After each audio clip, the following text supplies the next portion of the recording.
In this video, we're going to be talking about rate of change that is given to us in a story. So we're going to work 3 example problems. The questions are on page 92 of your notebook, and you can work these out on pages 92 and 93. Numbers 4, 5, and 6 we will do in class, so make sure that you have enough room for this. The first question says that Bella's Pizza Shop charges $4.50 for a small pizza, $7 for a medium pizza, and $9 for a large pizza. Toppings cost extra depending on the size of the pizza ordered. Bruce ordered a large pizza with 3 toppings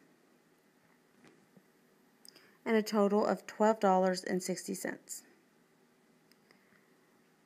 What is the unit rate of cost per number of toppings for a large pizza, and show your work? So the first thing I'm going to do is take my $9 large pizza off of the total, and I end up with $3.60. So my 3 toppings cost a total of $3.60. Then I'm going to divide $3.60 by 3. I can do this without a calculator because 3 divided by 3 is 1 and 6 divided by 3 is 2. So my answer is $1.20 per topping.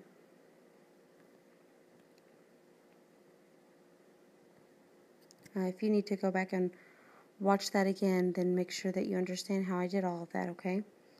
The second one is a maintenance crew is paving a road. They are able to pave 1/8 of a mile of road during working shift. A working shift is 7 hours. What is the unit rate of yards of road paved per hour? Show your work. So my most difficult part of this problem is if you don't catch that it's given to you in miles and you need it in yards and you don't do that conversion, then you're kind of lost at the get-go here. So first thing you need to know is that 1 mile is the same thing as 1,760 yards. So they can pave 1/8 of the 1,760 yards per 7 hours. So we need to first divide the 1,760 by 8. And this is not too terribly difficult to do long division with. So 8 goes into 1,700 200 times. 200 times 8 is 1,600. And then I get a difference of 160. And 8 goes into 160 20 times. 20 times 8 is 160 for a difference of 0.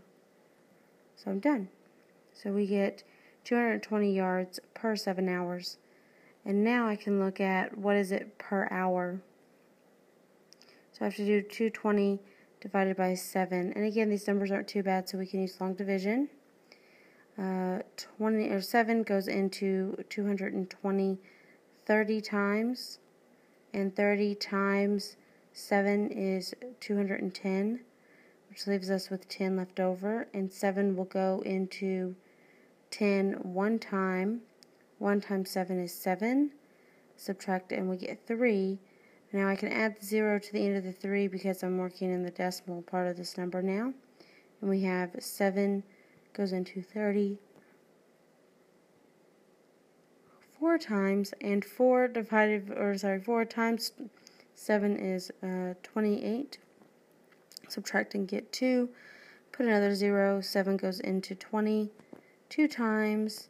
20 minus 14 is 60. 7 goes into 60 8 times.